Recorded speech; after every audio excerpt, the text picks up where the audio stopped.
SS public convent school Jangipur के online class में आप सभी का स्वागत है। कक्षा 10 की आज बायोलॉजी में हम गुणसूत्र के कार्य पढ़ेंगे। फंक्शंस ऑफ क्रोमोसोम, क्या उसका फंक्शन है, गुणसूत्र के विषय में बताया जा चुका है।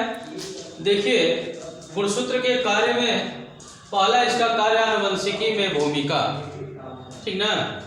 इस गुणसूत्र की आनुवंशिकी में क्या भूमिका होती है, तो गुणसूत्र आनुवंशिकी वाहक होते हैं, यानी कि आनुवंशिक पदार्थ को एक पीढ़ी से दूसरी पीढ़ी में पहुंचाने का काम करते हैं।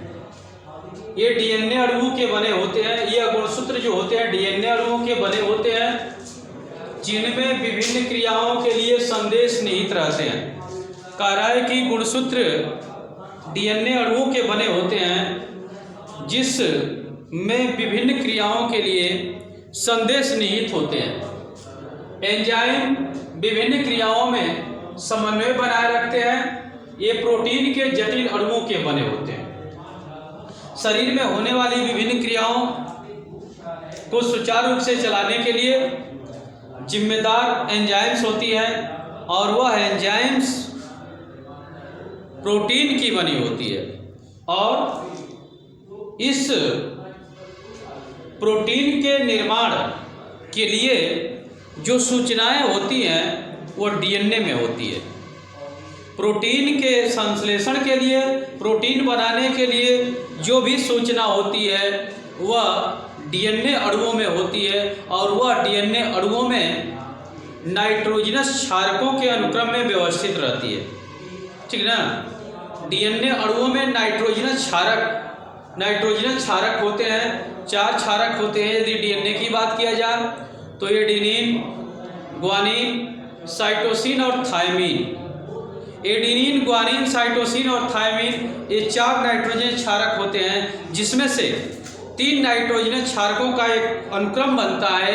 3 नाइट्रोजन क्षारक एक साथ जुड़ते हैं, और वह जब जुड़ता है तो उसमें जो सूचना होती है डीएनए संश्लेषण की सूचना होती है, और उस डीएनए संश्लेषण की जो सूचना होती है उस नाइट्रोजन क्षारक के अनुक्रम को कोडान कहते हैं, ठीक ना, कोडान कहते हैं। और 3 नाइट्रोजन क्षारक एक साथ मिलता है तो उसको ट्रिपल कोड, या जिसको हिंदी में त्रिकूट कहते हैं, ठीक ना, त्रिकूट कहते हैं। प्रोटीन के इन अणुओं के संश्लेषण की सूचना नाइट्रोजन क्षारकों के अनुक्रम के रूप में डीएनए अणुओं में निहित रहती है, और ये संदेश त्रिकूट के रूप में, यानी कि ट्रिपल कोड के रूप में होती है, अर्थात ट्रिपल कोड के रूप में होती है, अर्थात 3 नाइट्रोजन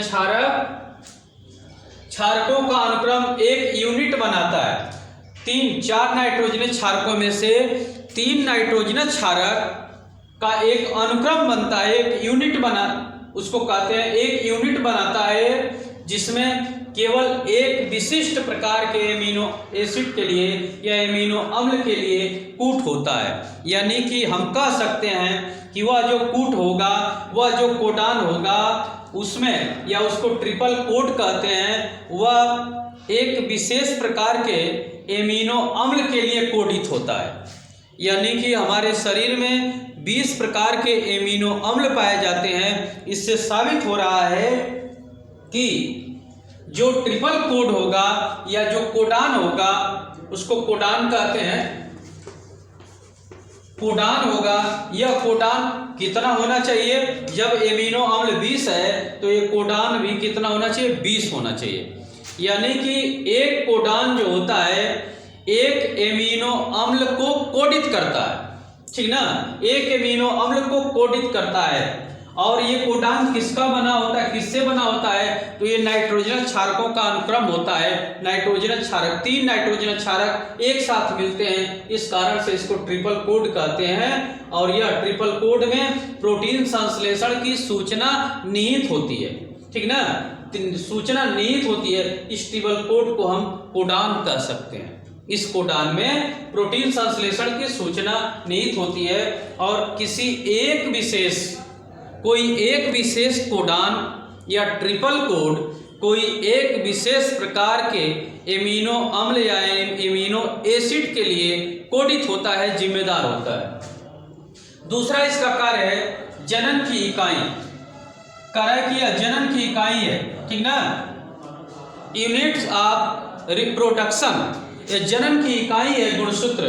क्रोमोसोम जनन की इकाई है। गुणसूत्रों के प्रतिलिपिकरण से संतति गुणसूत्र बनते हैं, यानी कि एक गुणसूत्र होता है, उसी गुणसूत्र से उस गुणसूत्र के टूटने से नया गुणसूत्र बनता है, जिसको संतति गुणसूत्र कहते हैं। और यह संतति गुणसूत्र बनते तो हैं, जो संतति कोशिकाओं में पहुंचते हैं। यही गुणसूत्र एक पीढ़ी से दूसरी पीढ़ी में जाते रहते हैं और इनके साथ डीएनए जाता रहता है, जिस डीएनए में प्रोटीन संश्लेषण की सूचना होती है, ठीक ना।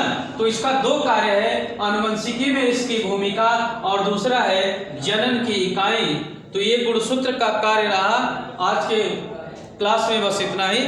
धन्यवाद।